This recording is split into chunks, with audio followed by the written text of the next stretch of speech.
Boundless the Audiobook.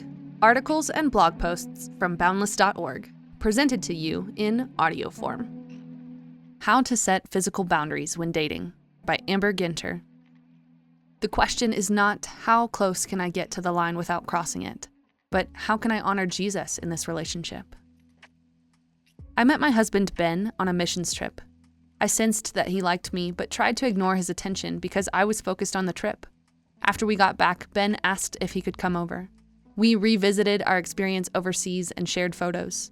We began a casual friendship, and 2 months later went on our official first date. In his book, How to Get a Date Worth Keeping, Dr. Henry Cloud explains the purpose of dating this way. Dating is about finding out who you are and who others are. If you show up in a masquerade outfit, neither is going to happen.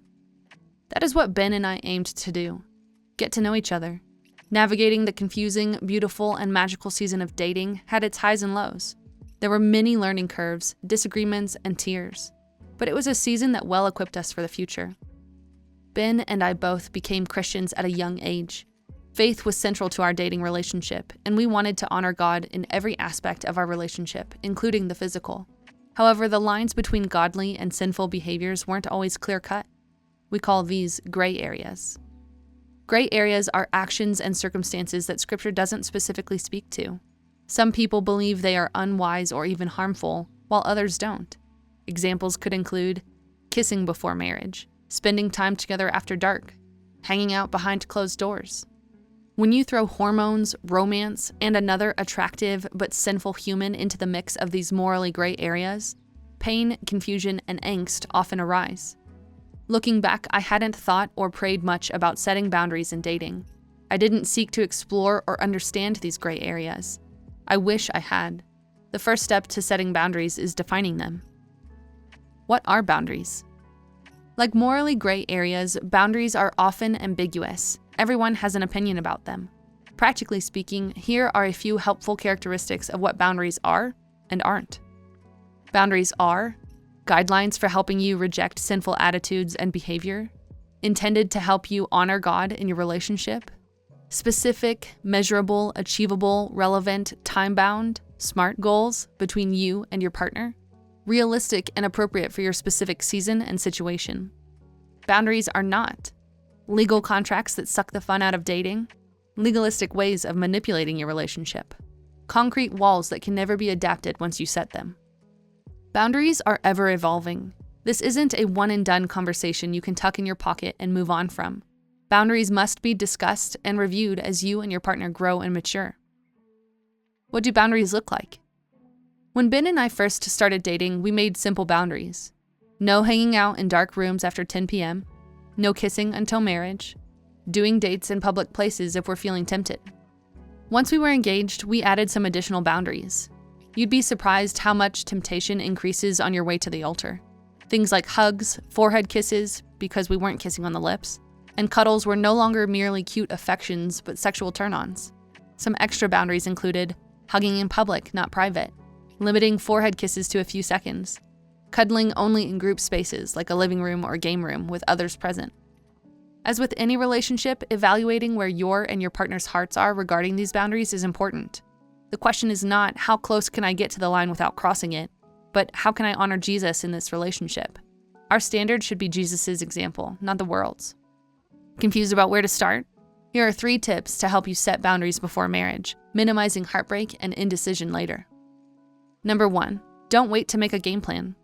In Proverbs 7, verses 1 through 26, we read about a young man who finds himself on the street of a seductive woman.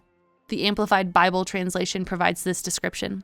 For at the window of my house I looked out through my lattice, and among the naive, the inexperienced and gullible, I saw among the youths a young man lacking good sense, passing through the street near her corner, and he took the path to her house.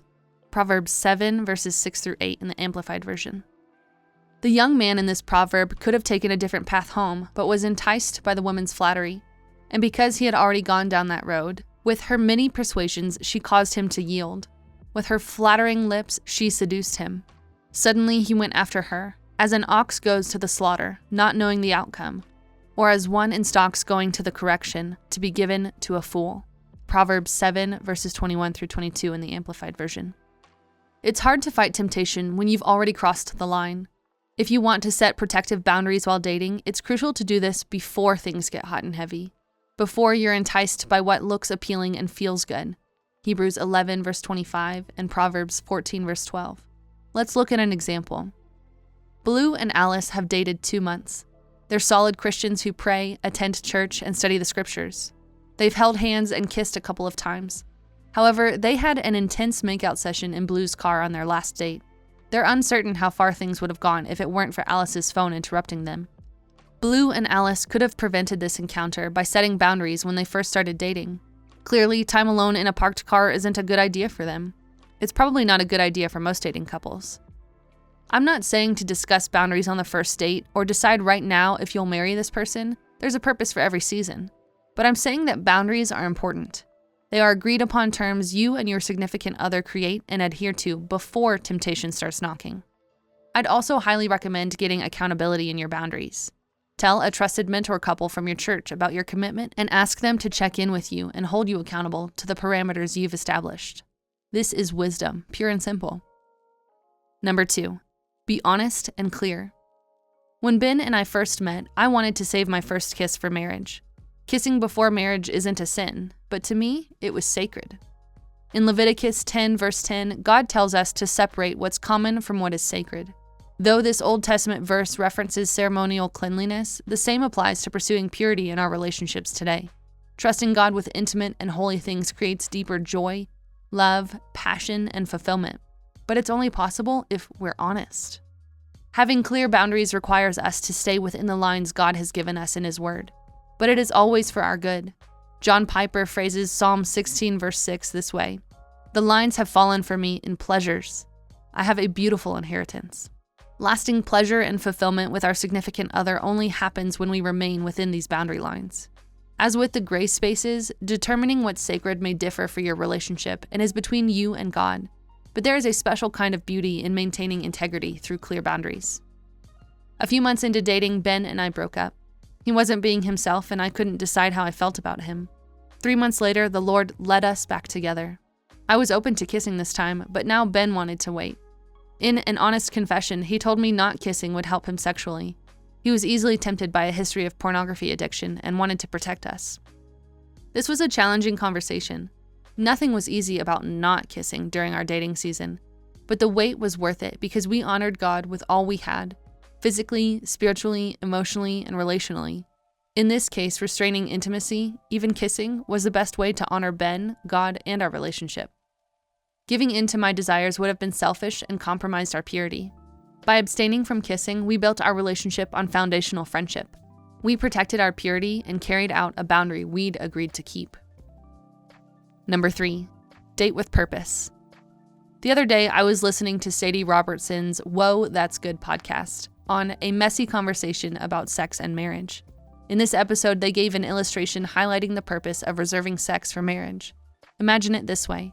You've been eyeing a red pickup truck for 5 years. You've researched it, know the mechanics, and talked to current owners. Before purchasing, you think about taking an unauthorized test drive, but you refrain. You could damage the truck and your potential for owning one. Choosing to wait until marriage to have sex and choosing to date with purpose are the same way. Dating is about getting to know someone and seeing if they're marriage material. There's no need to test drive sex or push boundaries. If you've built a solid connection, intimacy will follow naturally. Jefferson Bethke once said, "Dating with no intent to marry is like going to the grocery store with no money. You either leave unhappy or take something that isn't yours." Marshall Segal, author of Not Yet Married, explains this further in his pursuit of clarity over intimacy. While the great prize in marriage is Christ-centered intimacy, the great prize in dating is Christ-centered clarity. Part of setting boundaries means dating with purpose and intentionality. It means sticking to boundaries even when you feel tempted and evaluating if this relationship is right for you and the person you're dating. While you don't need to know if the person you're dating is the one on the first date, it's important to note that being a Christian who sets boundaries is someone who doesn't just date to date. We're not looking to have a good time or a fling. We're looking for someone to pursue the kingdom of God with forever. How setting boundaries glorifies God. When it comes to setting boundaries before marriage, let me be clear. It's not a sin to kiss before marriage. It's not a sin to think your partner is attractive or have sexual feelings toward them in dating. God created us as sexual beings, and those desires are fulfilled within the context of marriage. What we do know is that Jesus commands us to flee from anything that tempts us to awaken our sexual desire before marriage. Song of Solomon 8, verse 4. It's a sin to think lustfully about your partner before you're married, and that's why integrity with ourselves is emphasized. Jeremiah 17, verse 9, Proverbs 4, verse 23, and Romans 13, verse 14. It's also why not waiting to set boundaries, being honest and clear, and dating with purpose from the start are so valuable. Sexual activity is natural and healthy within marriage, but it's important to keep sex within that commitment. Again, the intent isn't to be prescriptive or focus only on behavior. God-honoring sexuality begins in the mind and heart. And regardless of what boundaries we set before marriage, Christ's holiness is the standard we follow. After all, it's His approval we seek.